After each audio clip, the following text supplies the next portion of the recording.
L'Amérique du Sud. À 10 000 km de la France, le Pérou, avec sa capitale, Lima, sur la côte pacifique. L'ouest du Pérou est bordé par la cordillère des Andes, une chaîne de montagnes désertiques où rien ne pousse. Par contre, dans le sud-est, la cordillère de Carabaya est verdoyante, car elle reçoit les pluies du bassin amazonien. Entre les deux, un plateau à 3800 mètres d'altitude, l'altiplano, le haut plateau. Et sur ce plateau, coupé en deux par la frontière Pérou-Bolivie, le lac Titicaca. Une vraie petite mer intérieure, puisqu'il est 15 fois plus grand que le lac Léman. Sur la route qui longe le lac pour relier le Pérou à la Bolivie, Puno est la dernière grande ville du sud péruvien. C'est d'ailleurs la capitale de la province méridionale du Pérou qui porte son nom. Située au bord du lac Titicaca, l'altitude minimum de Puno est donc de 3820 mètres. La ville, qui est en pleine expansion, compte aujourd'hui plus de 120 000 habitants. Puno fut fondée le 4 novembre 1668 par le vice-roi du Pérou, Condé de Lemos. La ville s'appelait alors San Carlos de Puno, en l'honneur de Charles II, roi d'Espagne. Selon la tradition, le vice-roi vécut dans cette maison lorsqu'il vint à Puno pour régler un conflit entre Espagnols qui se disputaient des mines d'argent. C'est aujourd'hui l'hôtel de police de la ville. Sur un côté de la place d'Armes, la cathédrale qui fut construite au XVIIe siècle. Sa façade, conçue par un architecte péruvien, est un exemple de style baroque métissé qui se développa sous l'influence des jésuites, où motifs chrétiens côtoient des motifs indigènes. Saint Michel terrassant le dragon porte une jupe inca, et le moins qu'on puisse dire de cette sirène qui joue du charango est qu'elle n'est pas très catholique.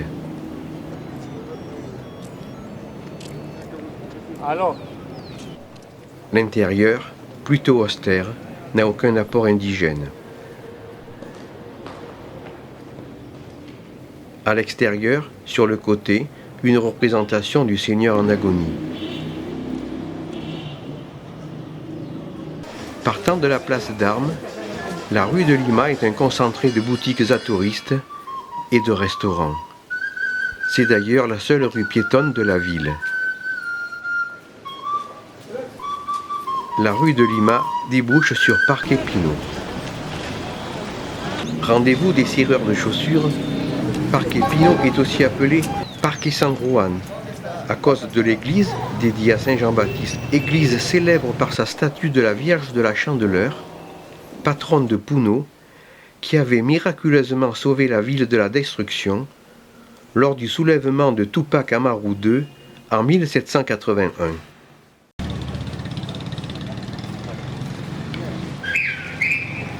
Le Cerrito Huarzapata est un promontoire rocheux qui domine la ville et qui passe pour être le rendez-vous des amoureux.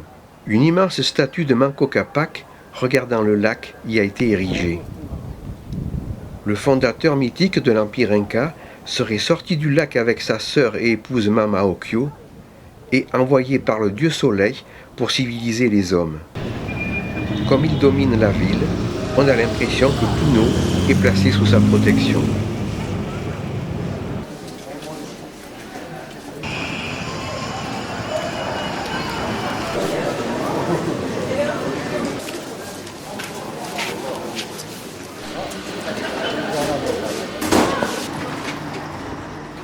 Si les rues de la ville n'ont rien de très particulier, par contre, les maisons de la nature ont de quoi surprendre. Ici, on guérit tout. Rhumatisme, arthrite, cancer, calcul, épilepsie et diabète, pour n'en citer que quelques-uns. Comment ne pas avoir quelque chose à guérir avec un tel pouvoir ?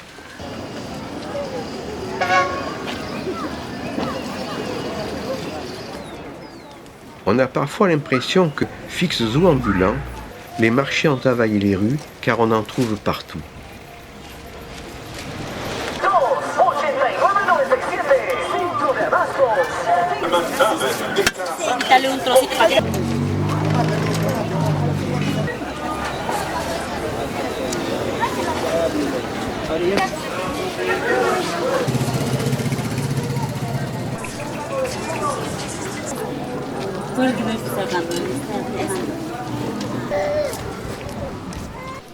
Mais Puno, c'est aussi la queue aux portes des services sociaux ou les attroupements devant les offres d'emploi de la NPE locale. À côté, l'écrivain public, mais sur machine à écrire. Peu de voitures particulières à Puno. Par contre, les taxis sont omniprésents. Ils sont d'ailleurs très bon marché.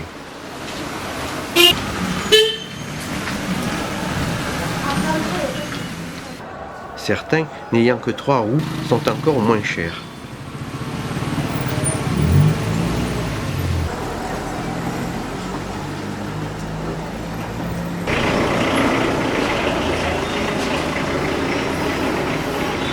Les colectivos sont des minibus très populaires, des sortes de taxis que l'on prend à plusieurs et qui opèrent sur des lignes régulières, les arrêts se faisant à la demande. Ceci n'est pas un entrepôt, mais la gare de Puno, placée évidemment sous la protection de la Vierge de la Chandeleur. Actuellement, le trafic voyageur est bien restreint. 3 liaisons seulement par semaine et uniquement avec Cusco. Par contre, cette ligne touristique se fait avec des voitures de luxe. Voici la classe touriste et la classe Inca. Le trafic marchandises est au niveau du trafic voyageur, c'est-à-dire bien réduit.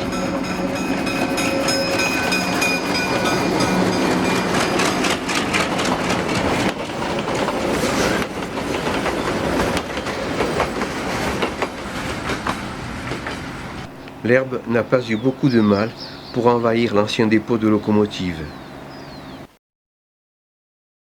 Puno a aussi ses activités nautiques et maritimes.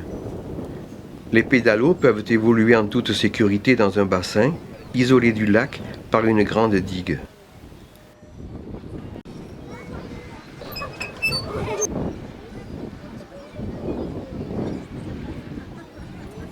Quant au port, il n'est plus que l'ombre de ce qu'il fut. Si le lac Titicaca est le lac navigable le plus haut du monde, il y a cependant longtemps que les vapeurs ne le sillonnent plus. Maintenant, il reste là, immobile, témoin d'une époque révolue. Vedettes et canots à moteur les ont remplacés pour promener les touristes, car Puno est le point de départ de la plupart des excursions sur le lac. Notez qu'aujourd'hui, le port est envahi par une lentille d'eau née de la pollution. Cette lentille crée un tapis vert impénétrable aux rayons solaires, ce qui tue la faune et la flore aquatique. Et à ce jour, nul ne sait comment combattre ce fléau. À l'écart du port, le Yavari, un bateau de légende. C'est le plus ancien bateau à vapeur du lac et le dernier bateau à vapeur, à coque d'acier rivetée, existant. Il fut construit à partir de pièces détachées fabriquées en Angleterre en 1862. La coque de métal, alors sous la forme de 2766 pièces, fut d'abord transportée par voie maritime en contournant l'Amérique du Sud par le Cap Horn, jusqu'à Arica au Chili, près du Pérou. La frontière fut traversée en train jusqu'à Tacna, et là, les pièces détachées furent alors chargées sur le dos de mules pour traverser les Andes. Elles atteignirent enfin les rives du lac après 6 années de voyage. Le navire, assemblé à Puno, fut lancé le 25 décembre 1870.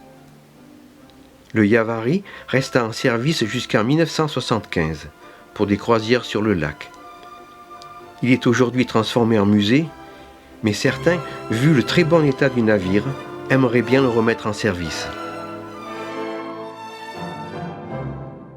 Puno est aussi une ville moderne qui vit à l'heure d'Internet et du téléphone mobile. La concurrence entre les différents opérateurs est très forte Et pour convaincre ceux qui n'ont pas encore de mobile, on n'hésite pas à utiliser le charme féminin.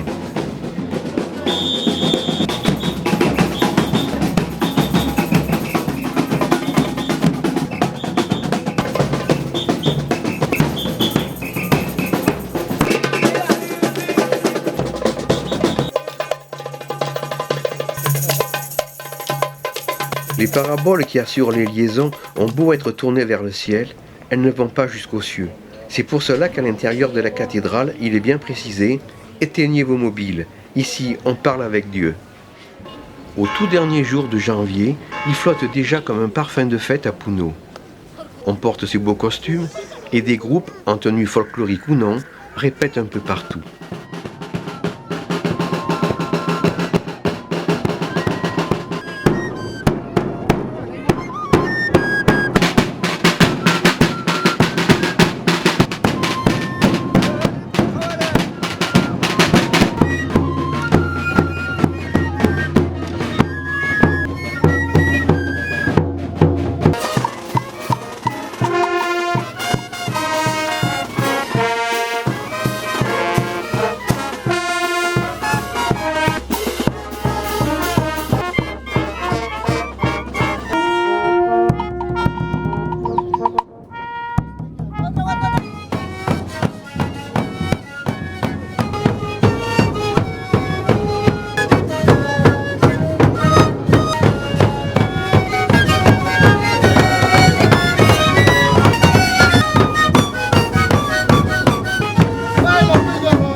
Puno prépare sa grande fête votive qui a lieu le 2 février, jour de la Chandeleur.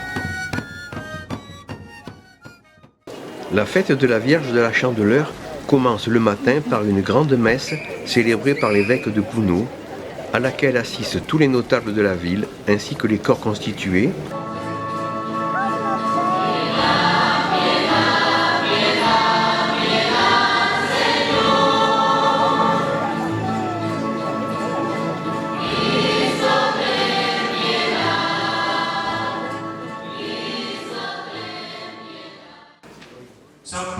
Dans son homélie, l'évêque précisera bien qu'il ne faut pas confondre folklore et religion.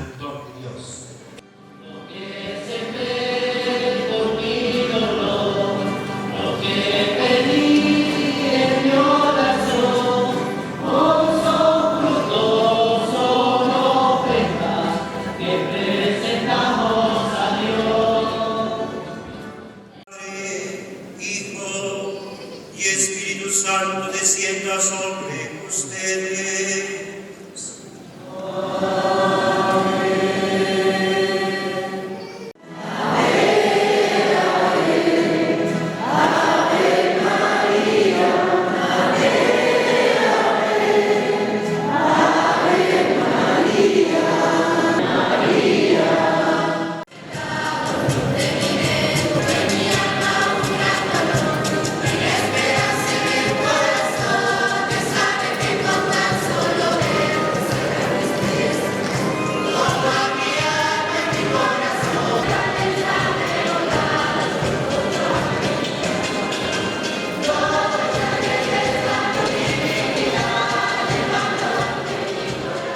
La fanfare de l'armée accueille les fidèles à la sortie de la messe pour un dernier petit concert.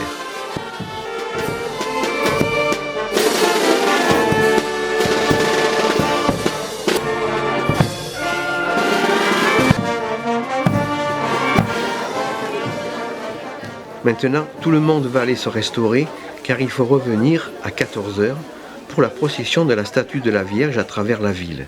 Tout le monde, pas tout à fait, car il faut d'abord décorer le parvis de l'église avec des fleurs, une façon de pavoiser le chemin de la Vierge.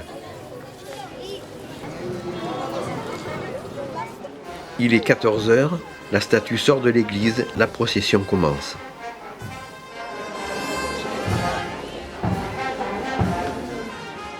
En tête du cortège, Un poupon représente l'enfant Jésus lors de sa présentation au temple par sa mère la Vierge Marie, 40 jours après sa naissance, selon les prescriptions de la loi juive.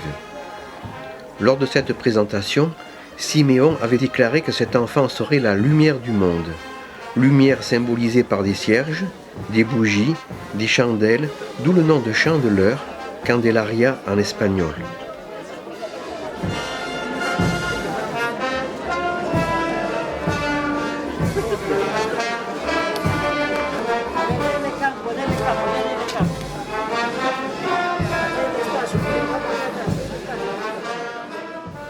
Le manque de place ne permet pas d'exposer tous les bouquets qu'apportent les fidèles. On les remplace donc tous les quarts d'heure pour que tous puissent participer.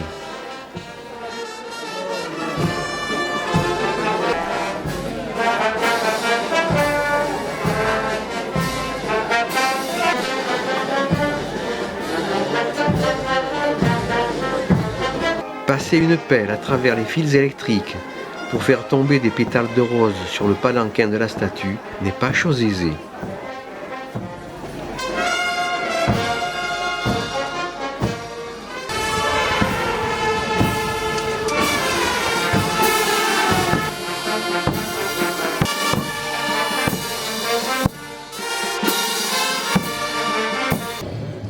Pendant que la procession avance dans la rue de Lima, on s'affaire sur la place d'Armes pour décorer le chemin que suivra la statue miraculeuse. Pétales de fleurs, sciures colorées, plâtre ou charbon de bois écrasé vont servir à réaliser des motifs religieux ou profanes qui vont de l'emblème du régiment au logo de la société commerciale. Ces décorations sont dans tous les cas un sujet de fierté pour leurs auteurs. Tapis éphémères du palanquin, c'est un peu comme si la Vierge, en passant par-dessus, bénissait les membres de toutes ces associations ou sociétés.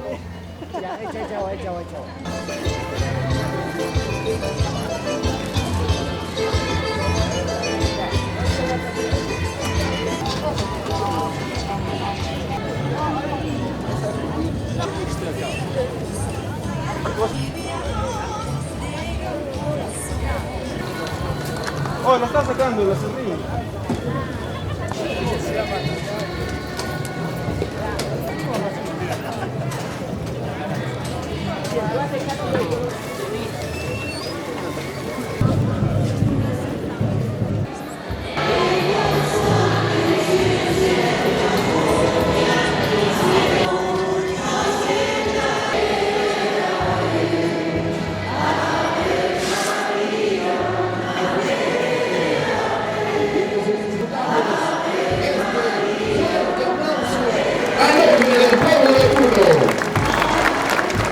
Les sirènes des policiers saluent, à leur manière, le passage de la Vierge.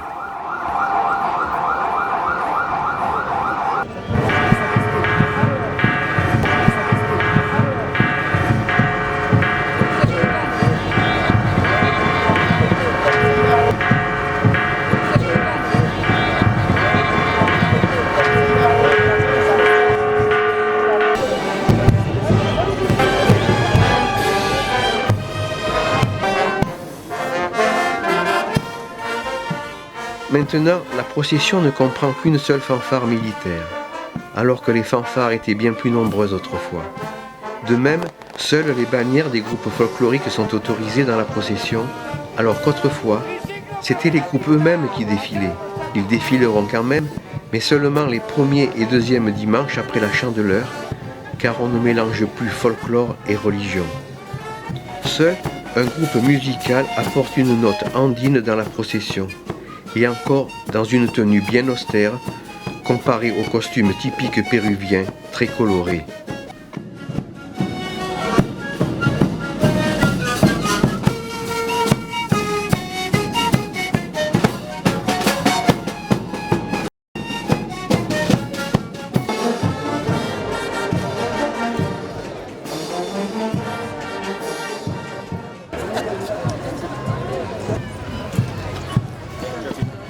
Il est 19h, la procession se termine et la statue miraculeuse pourra alors reprendre sa place dans l'église San Juan.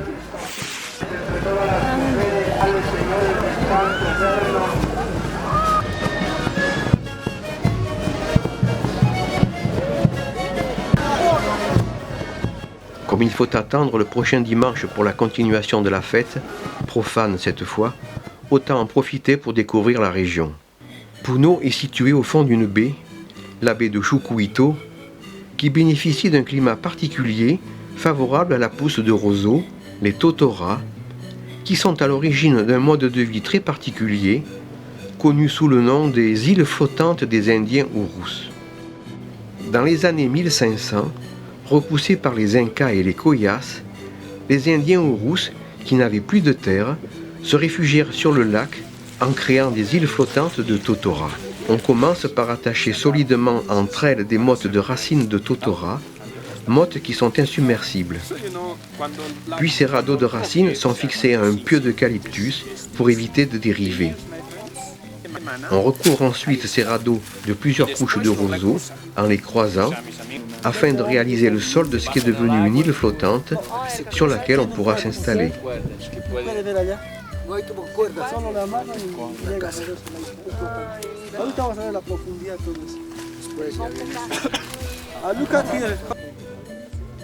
Il y a actuellement une quarantaine d'îles flottantes, mais on n'en visite que 5 à cause de problèmes d'accostage de bateaux à moteur. Le totora est un matériau universel. Il est non seulement le sol de l'île, qui entre parenthèses nécessite une nouvelle couche toutes les semaines, mais il sert aussi à faire les murs et les toits des maisons, ainsi que les nattes sur lesquelles on dormira. Sec, il devient alors un combustible qui a parfois du mal à prendre.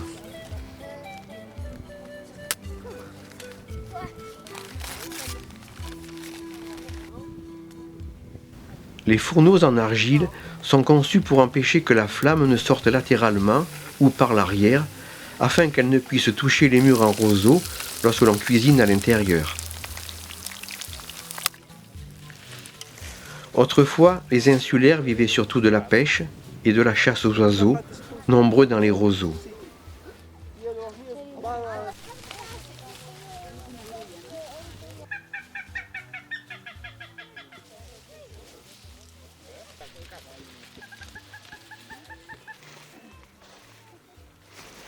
La base blanche du totora est comestible et on peut aussi cultiver certaines plantes. Pour se déplacer, les Urus avaient conçu des barques en roseau qui sont devenues l'emblème du lac Titicaca. Ces barques pouvaient transporter plusieurs personnes et certaines étaient munies de voiles, en roseau elles aussi. Malheureusement, ces barques en roseau ont une durée de vie très limitée et maintenant elles ne font plus partie du quotidien des habitants. Elles sont remplacées par des barques classiques en bois, bien plus pérennes, qui, en plus, peuvent être motorisées.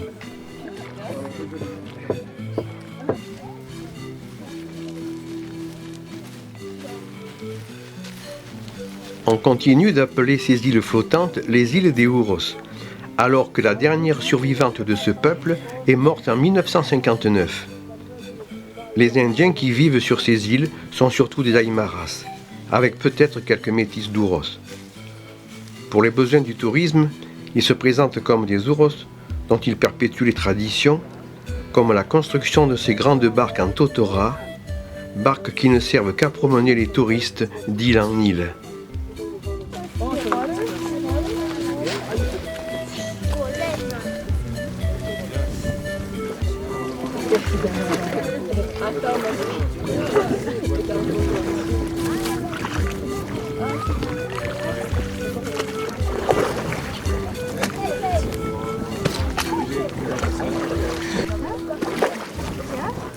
Días, ¿cómo le va?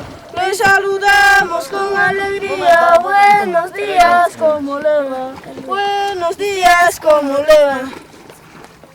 Hombre bachero ya va tocando las... El que te tambo y una vida, el que te tambo y una vida, David, David, David, David, David, David, David, yo veo, veo, veo, oh, veo, veo, Maturu, Maturu, la vida en su libro.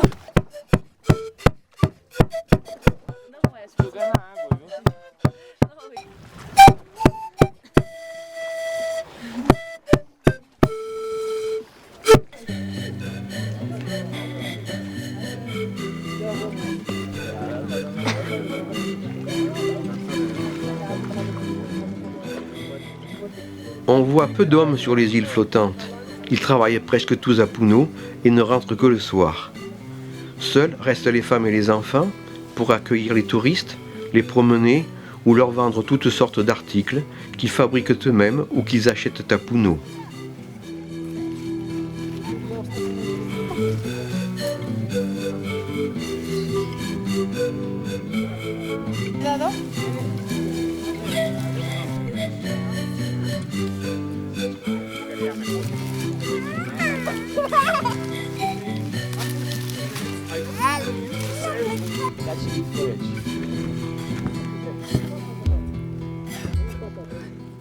« 800 personnes environ vivent sur l'ensemble des 40 îles.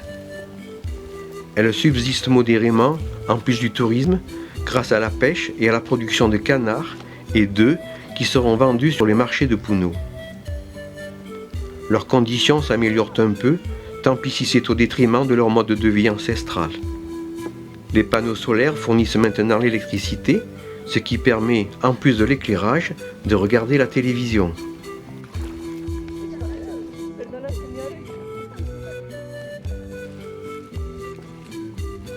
Une église protestante américaine a offert une école et des maisons en tôle aux Indiens qui avaient accepté de se convertir.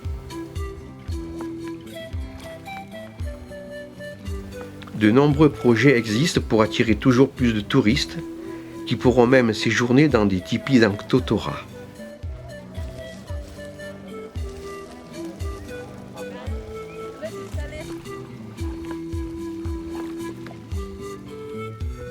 Souhaitons seulement que le mode de vie de ce peuple des roseaux gardera un peu d'authenticité et que leurs chantiers navals seront toujours là pour nous faire rêver.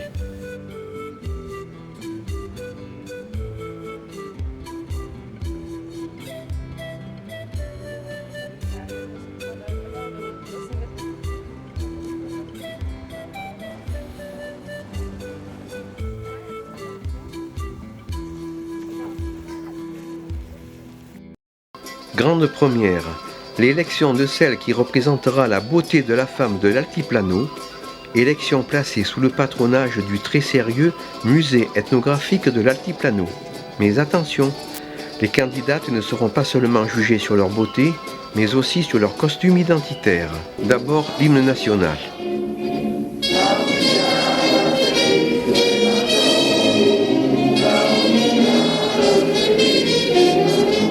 Ensuite, une cérémonie d'offrande à la Pachamama, la terre-mère, qui veille aux besoins de ses enfants, Aymara comme Quechua.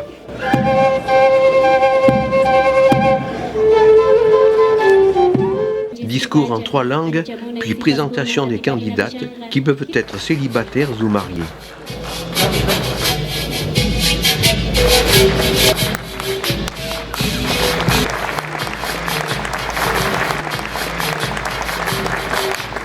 Poco a poco la belleza del departamento de Puno, desde que sale el sol hasta que...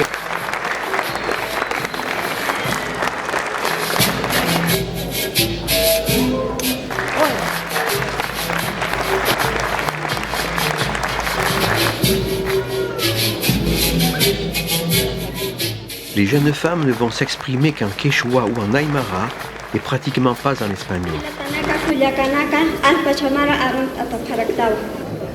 Micro.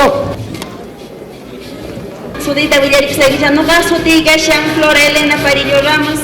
Una sinchimampi, suma aske aluna bajaya sasina tajinurusa. Walime una sinchimampi anchita urasan arunt anip harax. No cancusis pajamushani, capachica yachtaimanta. La parcialidad de Quechaya, provincia de Huancané, Ucata Taipit Pachawan. Hakaimunei, Awastermalechta. Mamaki Sutimpi, Apukuna Sutimpi, Belleza. Micro. Belleza andina, Hayuka Chikaru, Nyuka Lapa Ixegichi, Lipinta Cankunata.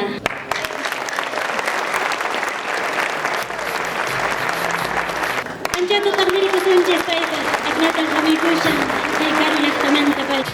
Ces longs bonnets sont l'indication d'un cœur à prendre. A continuación...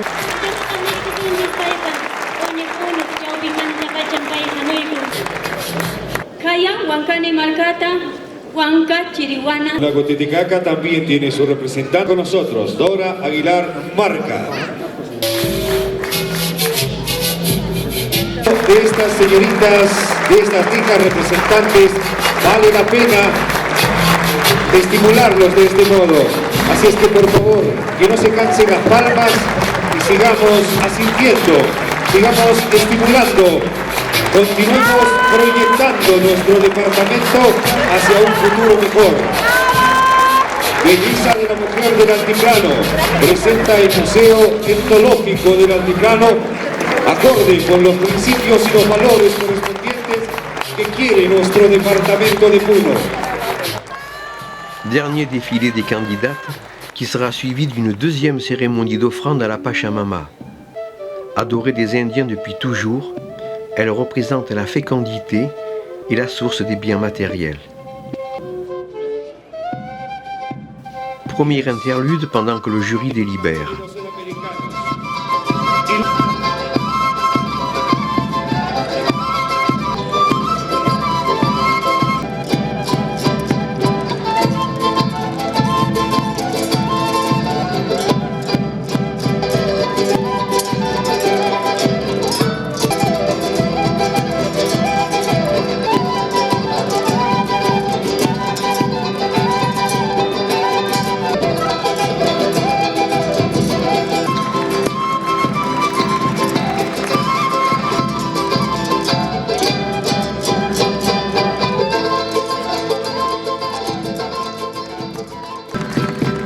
La danza del sol, señor. Esa morenita no sé qué tiene, ay, ay, que todo el verdad, cuando se vaya,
La danza del sol, señoras y señores.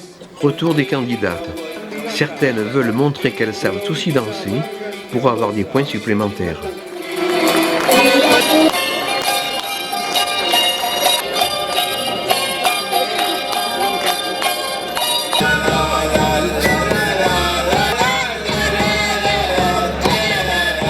A ver si coordinamos, no es ese. Yo creo que se merece un aplauso, por supuesto, gracias.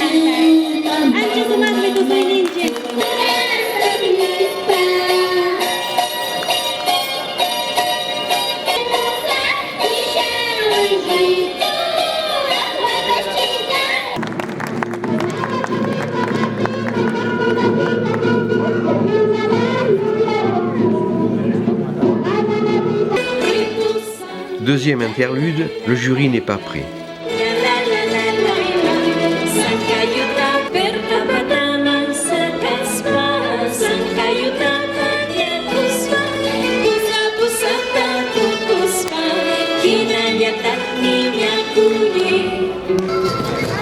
Enfin, voici l'heureuse gagnante et ses 3 dauphines. Mais toutes les 4 recevront comme prix le même diplôme. Il est minuit passé, la cérémonie avait commencé à 19h.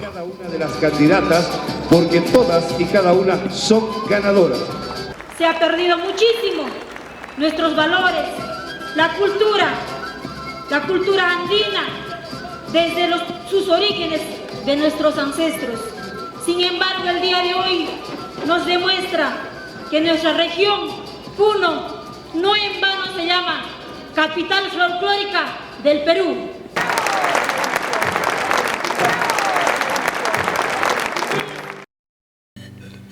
Puno est aussi le point de départ pour la visite d'autres îles sur le lac Titicaca. Amantani, qui n'est qu'à 36 km au nord-est de Puno, ne fait que 9 km². L'île, qui est couverte de cultures en terrasse, vit une sorte de communisme primitif, car si la propriété est privée, le labeur, lui, est collectif. Les 8 communautés qui l'habitent vivent de la culture de pommes de terre, de patates douces, de fèves, de petits pois et surtout de quinoa et de maïs. Amantani peut irriguer ses cultures car elle a la chance de posséder plusieurs sources sur son territoire. Un projet de captation de ces sources pour alimenter des fontaines proches des habitations est d'ailleurs en cours de réalisation.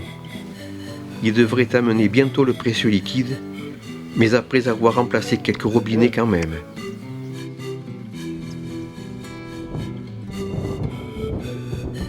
Des chemins, souvent bordés de murets, sillonnent toute l'île.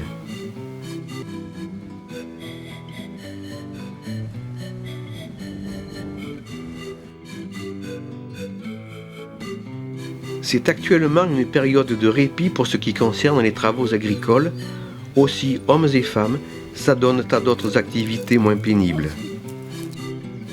Il y a certes les fèves à écosser, mais l'activité principale reste la laine, surtout pour les femmes, que ce soit pour filer, comme pour tricoter les bonnets ou les gilets, qui seront ensuite revendus aux touristes.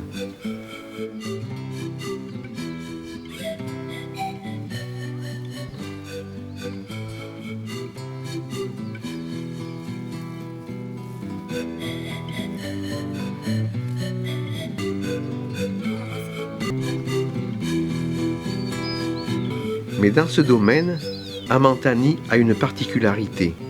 Les hommes tricotent eux aussi.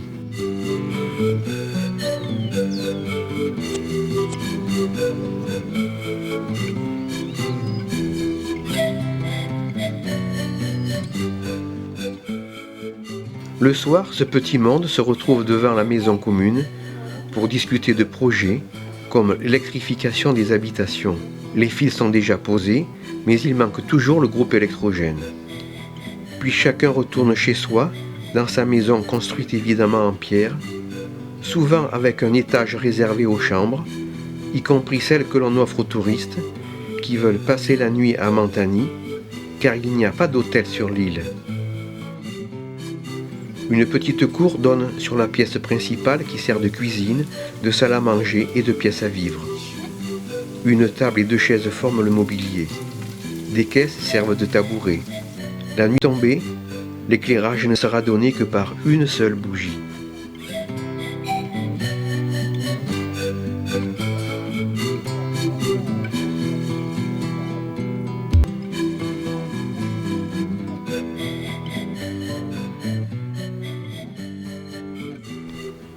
En hiver, des patates seront étalées dans ces champs pour qu'elles gèlent. Puis elles seront ensuite séchées au soleil pour devenir du chouco, très nourrissant, qui peut se conserver plusieurs années.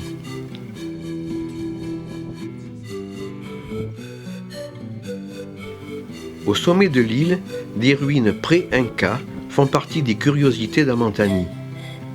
Il s'agit de 2 anciens temples, l'un dédié à la Pachamama, déesse de la terre, et l'autre à Pachatata, le dieu du ciel.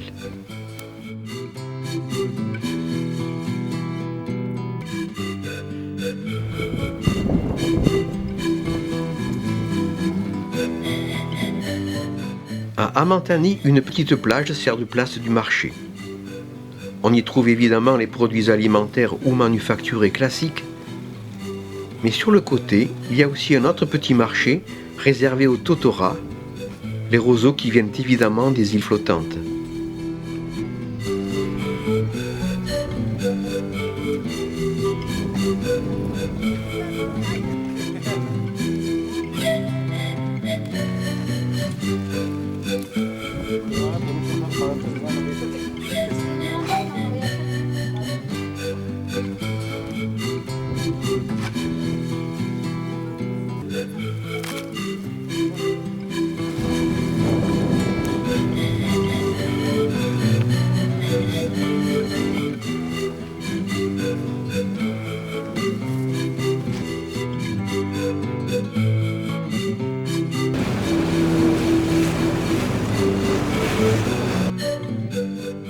L'île de Takile, bien qu'un peu plus petite, est semblable à sa voisine Amantani.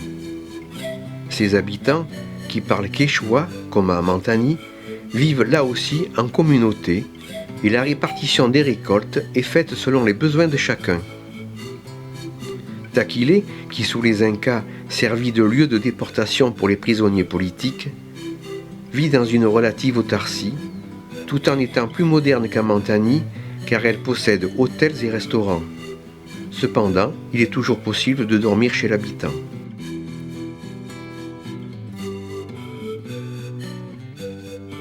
Takile possède une plaza de armas avec une vieille église ainsi qu'une coopérative. Ici, les femmes filent et les hommes tricotent. On dit même que le tricotage avec 4 aiguilles pour bonnets et chaussettes est leur grande spécialité.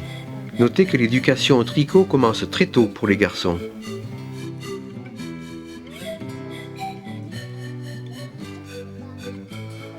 À Takile, les sources sont peu nombreuses et mal placées, d'où la nécessité des corvées d'eau qui ont lieu à l'aube généralement. Takile, comme à Amantani, n'a ni voiture ni même de vélo, aucun bruit de moteur. Ici, on peut aller sur tous les chemins sans risque d'être agressé par un chien. Il n'y a pas de canidés sur l'île.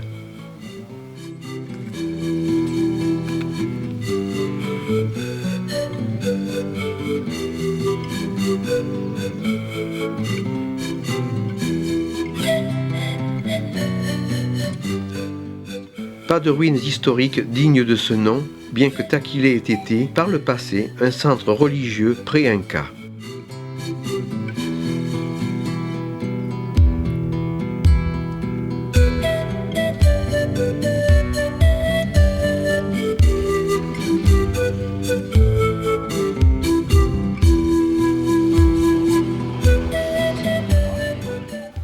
Il faut compter 4h30 de navigation pour rejoindre Puno, et comme l'orage menace, tout le monde a hâte de rentrer chez soi.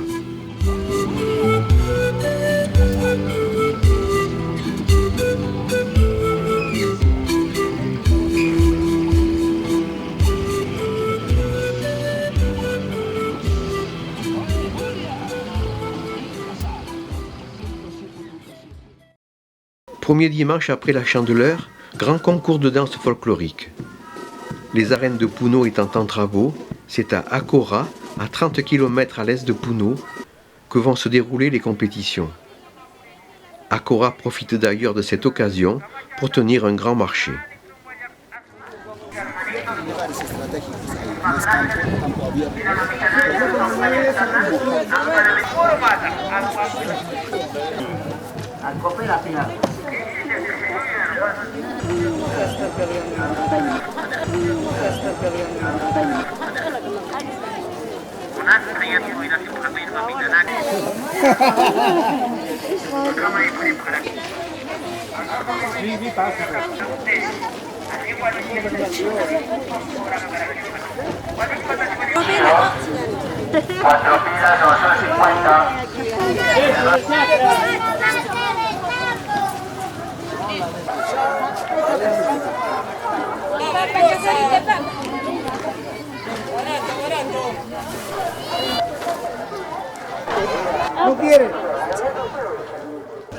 Mais aujourd'hui, la grande nouveauté à Acora, ce sont ces groupes folkloriques qui convergent tous vers le grand stade, théâtre des opérations.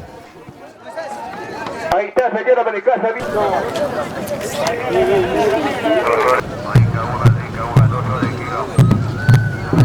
Sandía dulce a la piel.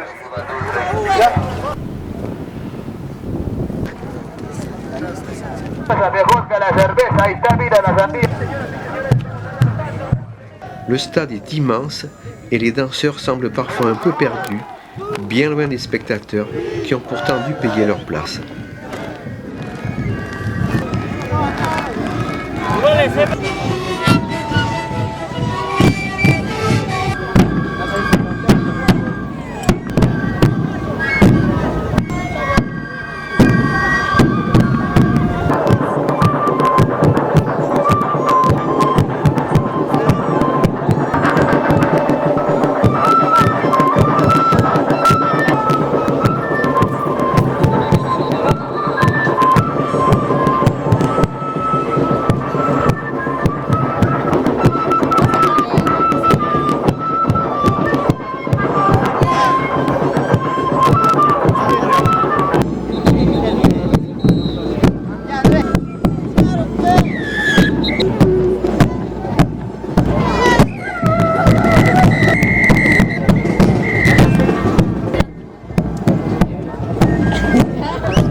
« 82 groupes sont engagés dans cette compétition continue qui a commencé à 7 h du matin et qui se terminera vers les 18 h.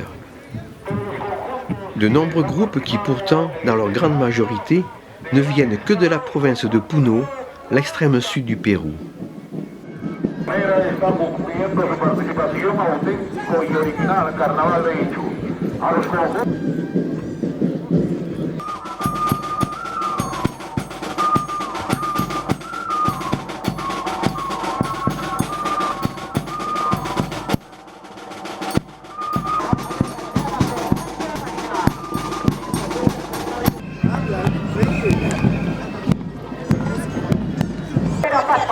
Distrito del Chucuito, Ciudad de las Casas Reales. Y último llamado para la Asociación de San Pedro.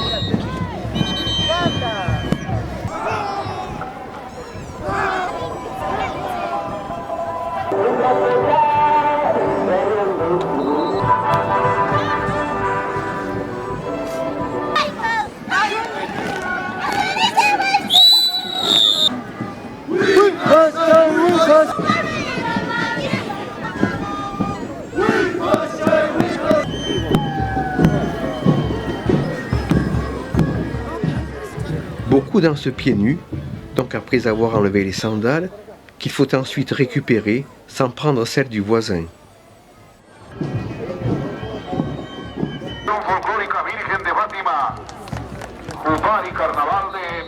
La richesse et la diversité des costumes, qui varient avec chaque région et même chaque village, est étonnante.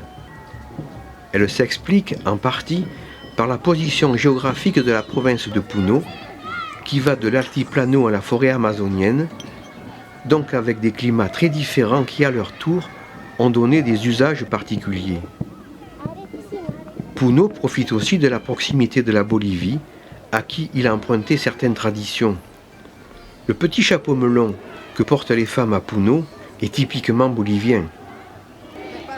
Mais la façon de s'habiller est aussi le résultat de la fusion entre les influences préhispaniques et les vêtements européens que les Indiens furent forcés de porter durant l'ère coloniale. C'est ainsi que le traditionnel anaku inca fut transformé en un jupon coloré, divisé en plusieurs couches, connu sous le nom de pollera.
Pendant ce temps, Acora continue de voir défiler les nouveaux groupes qui arrivent et aussi ceux qui repartent, sans compter les groupes qui, sur leur chemin, ont décidé de se donner un spectacle gratuit sur la place d'Acora.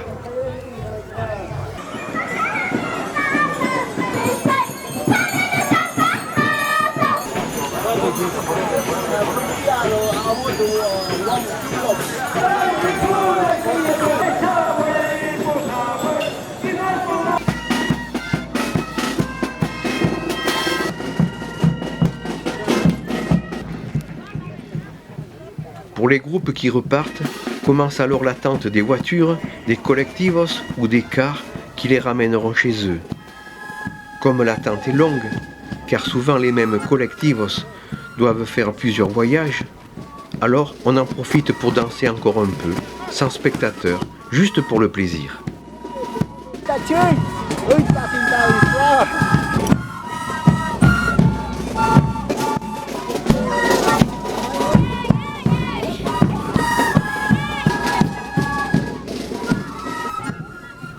Alors que se terminent les danses dans le stade et que les spectateurs rentrent chez eux, au même moment, à Puno, c'est plutôt l'inverse. Car les groupes qui sont revenus d'Acora commencent à défiler dans les rues de la ville. Après tout, la parade folklorique est une création de Puno.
Infatigables, les danseurs ne s'arrêteront que tard dans la soirée.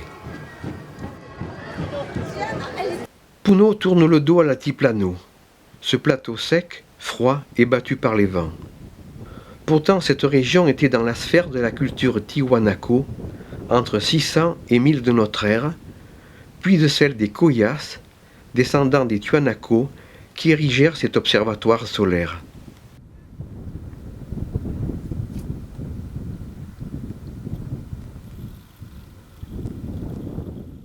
Certains pensent d'ailleurs que c'est aux Tiwanaku que l'on doit l'empire inca. Cuando ya los tiwanacos colapsan, un grupo de los tiwanacos, liderados por Manco Cápac Mamaollo, ordenado por Dios Huiracocha, van en busca de tierras fértiles. Encuentran Cusco et ahí fondan el imperio de los Incas. À 35 km de Puno, au bord du lac Umayo, le site de Silustani fut d'abord un cimetière Coya. Ces petites tours, en pierre sèche, abritaient les momies des dignitaires, momies que l'on déposait à la base de la tour par une petite ouverture et dont on peut encore voir les boîtes crâniennes. 51 tours sont ainsi réparties dans la nécropole. Mais au XIIIe siècle, les Coyas durent se soumettre aux Incas, dont les nobles reprendront les traditions funéraires Coya en continuant l'usage des chuipas tout en changeant leur réalisation. Les nouvelles tours, de dimension supérieure, sont désormais en pierre taillée, mais toujours avec la même petite ouverture à leur base, ouverture que l'on refermait après l'inhumation. L'assemblage des pierres est typique de la méthode Inca, une technique éprouvée pour résister aux secousses sismiques.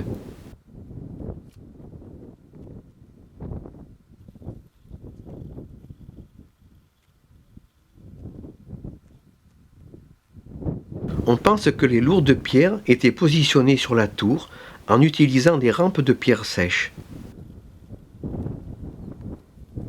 Des verrues sur les pierres prétaillées permettaient de fixer des cordes pour les tirer. Verrues qui étaient ensuite éliminées une fois la pierre installée. 9 tours Inca, toutes légèrement évasées, ont été construites. La plus grande, la Chuipa del Lagarto, mesure 12 mètres de haut, avec toujours la même petite ouverture à sa base.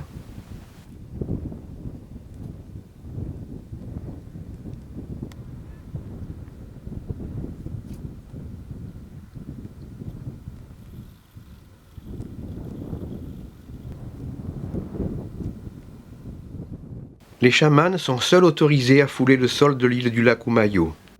À Silustani et dans les environs, les ancêtres veillent encore sur les quelques Quechua établis dans la région, dont les maisons sont disséminées ici et là.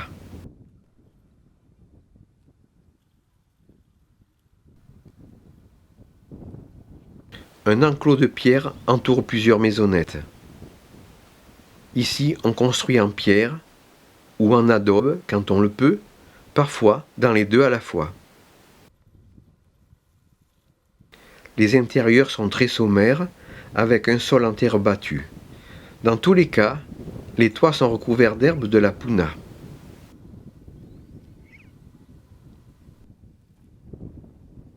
Chaque enclos est protégé par les 2 sculptures traditionnelles de taureaux, censées éloigner le mal et la faim, une superstition espagnole très vite adoptée par les Indiens.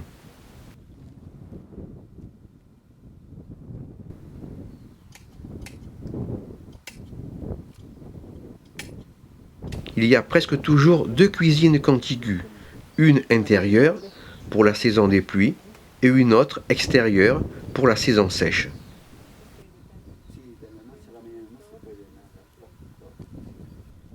Dans un coin de l'enclos, 2 petites maisons pour les cochons d'Inde, une friandise que l'on déguste dans les grandes occasions.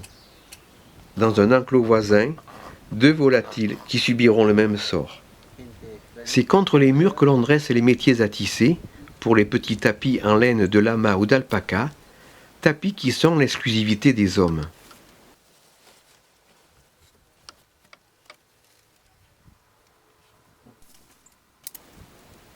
Les couleurs sont les couleurs naturelles de la laine et les motifs sont exécutés de mémoire.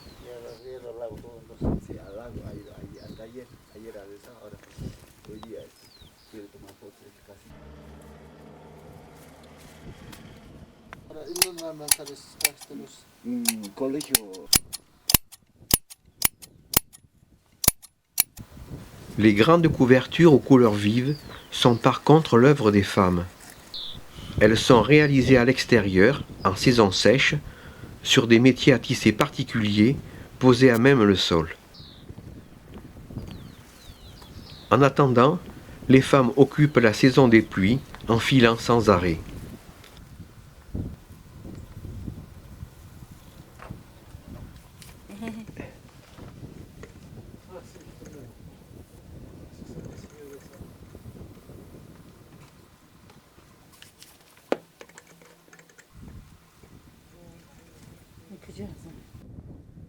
Les cultures se résument à la quinoa, une céréale d'altitude très riche en protéines, que les Quechua réduisent en farine pour varier sa consommation.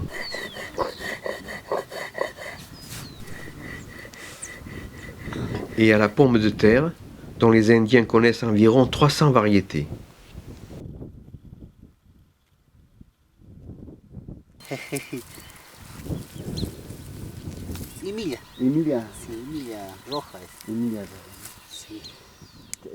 Trois outils pour cultiver la terre. La chacoitakia, la bêche à lame étroite pour soulever la terre, la courpa pour casser les mottes de terre et la houe classique. Lames de métal ou pierre sont uniquement fixées sur les manches par des lanières découpées dans des pots de lama. L'élevage occupe une place importante chez les Quechua de la Puna. En premier, les camélidés spécifiques des hauts plateaux andins. Le lama, élevé pour sa laine, sa peau et sa chair, peut aussi servir de bête de somme pour des charges ne dépassant pas 30 kg.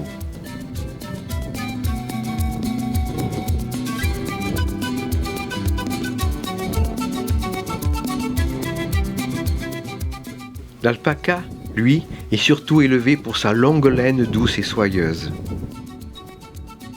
La vigogne, plus rare, dont la laine serait la plus recherchée. Pas de grands troupeaux dans cette partie de la Puna. Quelques têtes par famille seulement, que l'on amène paître, attachées, pour éviter qu'elles s'enfuient. Les bergères, évidemment, en profitent pour filer encore et toujours.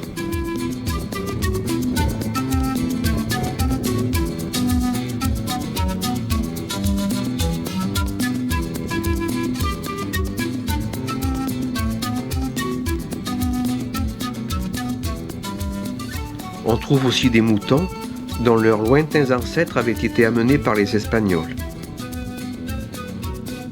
La cordelette sert à rassembler les moutons.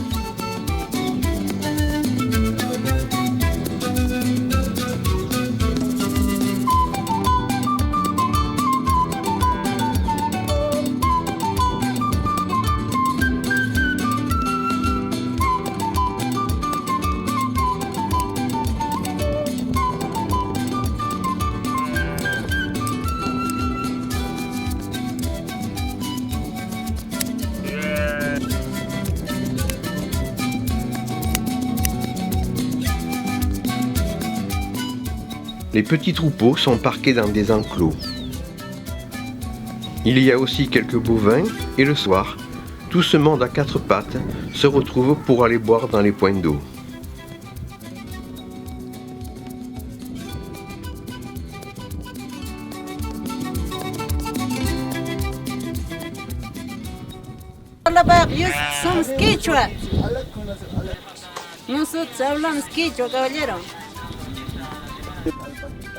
Ici, pas de cours d'eau.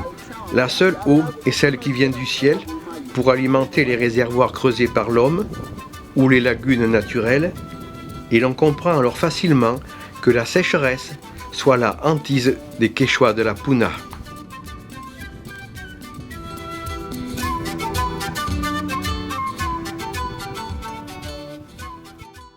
Le carnaval qui défile dans les rues de Puno a lieu le deuxième dimanche qui suit la Chandeleur. Il clôture les festivités de la Candelaria.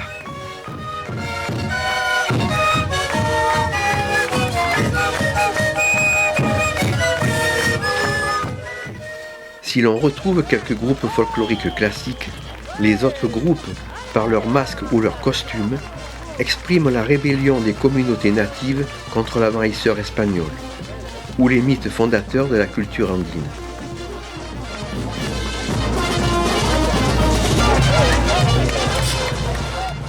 Ici, masques et costumes tournent en dérision les conquistadors espagnols.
Certains costumes peuvent peser jusqu'à 30 kg.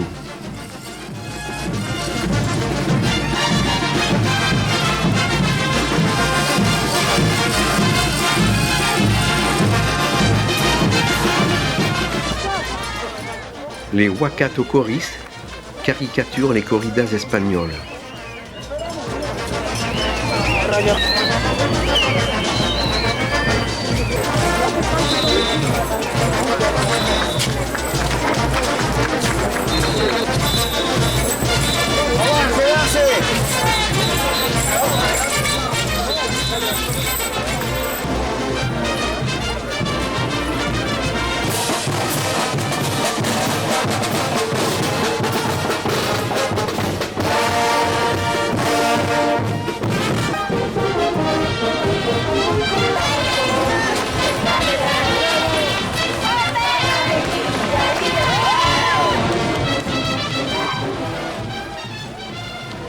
Ces danseuses introduisent la suya, ou los caporales de la tuntuna, une danse qui a de profondes racines africaines. Les grelots, attachés aux bottes des danseurs, représentent les chaînes que portaient les esclaves noirs, emmenés pour remplacer les Indiens, qui mouraient par milliers dans les mines.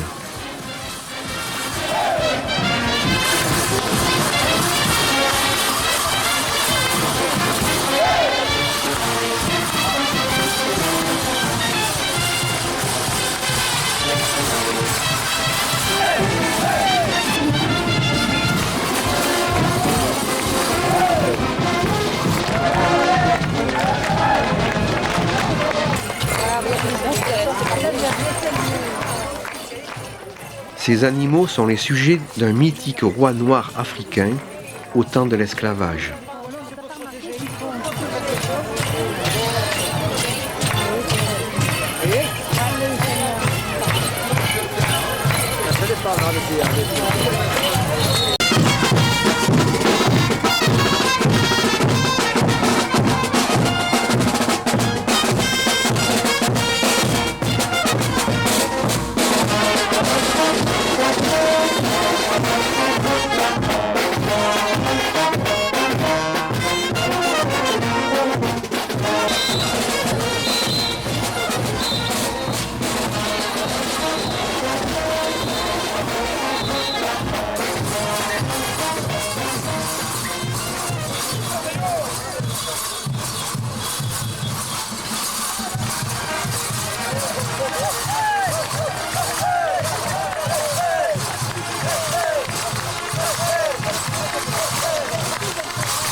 Mais le carnaval, ce sont surtout les diabladas, les danses du diable, dédiées aux dieux des mondes inférieurs.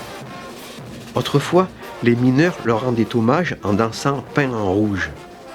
Tio, le populaire dieu des mines, se transforme en reptile coloré aux yeux globuleux lorsqu'il sort des profondeurs. Les masques des danseurs sont donc à l'image de Tio pour lui rendre hommage.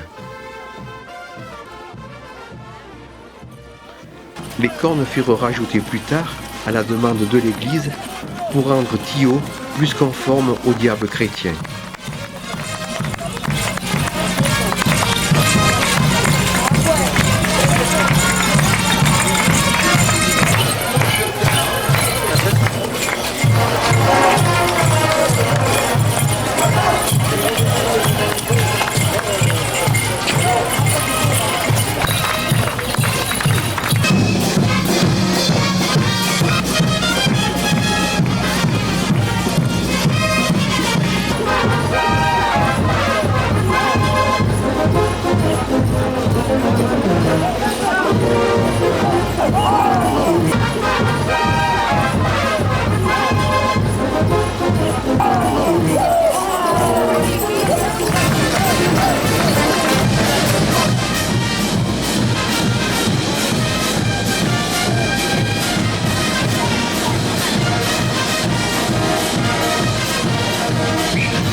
Les diabladas font partie de ces fêtes païennes qui ont survécu car elles étaient un échappatoire pour les campesinos. Ils oubliaient ainsi, le temps de la fête, leur difficulté à maîtriser leur destin. Il est quand même curieux de noter que ces danses ne survivent que dans le cadre de la fête catholique de la Virgen de la Candelaria, la Vierge de la Chandeleur, la patronne de Puno.